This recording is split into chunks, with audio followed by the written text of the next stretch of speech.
ГСП онлайн. Городские новости сейчас.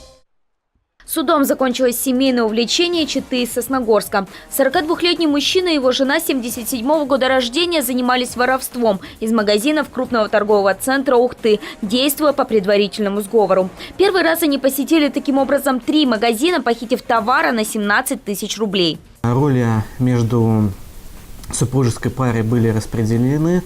То есть муж, соответственно, снимал антикражные бейджики с одежды путем различных приспособлений, это ключей, женских маникюрных щипчиков.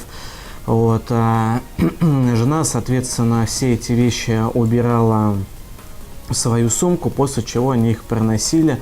Когда они решили провернуть такой номер второй раз, на выходе их уже ждала полиция. Вычислили семейство просто по видеокамерам.